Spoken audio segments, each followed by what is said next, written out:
Now, over the years, you and your company, Randy Glasgow Productions, would have played an integral role in bridging the gap between artists, calypsonian soca star, and the audience.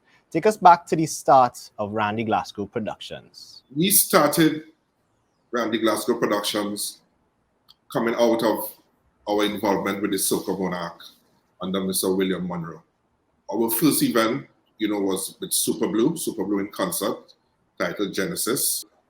In that same year with Super Blue, we started the Coca-Cola Youth Festival, which was a vehicle to bring young artists at the time, Bunji Garlin, Maximus Dan, Faye and Lyons, Destra. We brought them to the forefront. And we continue in that vein by introducing Chutney Brass. Chutney Brass at the time came about because they had the Chutney Soca Monarch, but nothing was done for the development and the promotion of the Chutney bands. And we took that mantle and bring the Chutney Brass to develop the bands like Dilina Dan and Karma and so forth. So we always have that concept, not just doing the shows, but developing the artists and the art form at the same time. Let's talk about this Mighty Sparrow and working with him. Yes, and I remember precisely going to him. That was the last concert we did on Mighty Sparrow.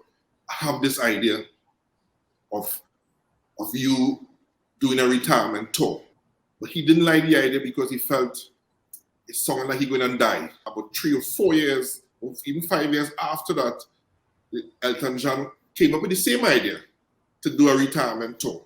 And his retirement tour may last for 10 years. So, I never mentioned to Birdie, look, Elton John, take the idea. But, I feel we missed something kind of special. What about the future of events, where you see things heading for concerts as we come out of this 2021 into 2022, hopefully having a carnival to celebrate as well? The younger artists, of this age, I think they will prosper very well, and you're seeing it, The Voice and, Patrice Roberts and so forth.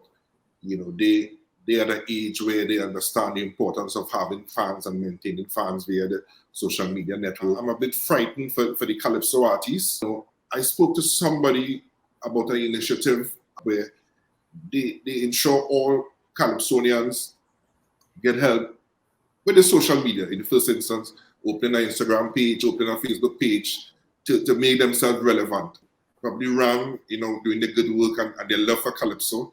Could see it as an initiative to take up, and hopefully they would.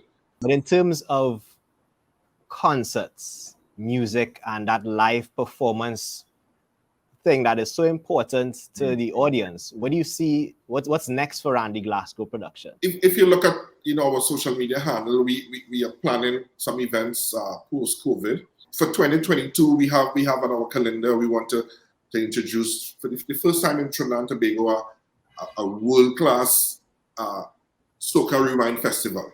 Also, we are planning a Savannah comedy tour. Let's Laugh Again. We feel, to help with our country recovery from COVID, we want to take this comedy tour to a Savannah near you. Thinking back over the many, many years of Randy Glasgow Productions, is there one fond memory? What is your fondest memory you'd like to leave us with this afternoon? We did Black Stallion, we introduced Black Stallion Kaiso Festival. And the Stallion Kaiso Festival was an all-inclusive event. And we liked Stallion. Stallion was cool and different. And we wanted to do something significant for him. So in staging that show, I think it's the first time we had 2 prime ministers who the shows were done under their patronage. That was the late Mr. Manning and Dr. Mitchell. And both were at the event.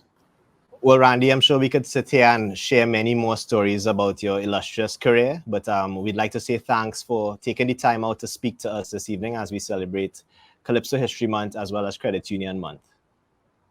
I want to thank you and the production team. I also want to thank Ram for their involvement in Calypso, and hope the good work continue. All right. All the best to you. Thank you.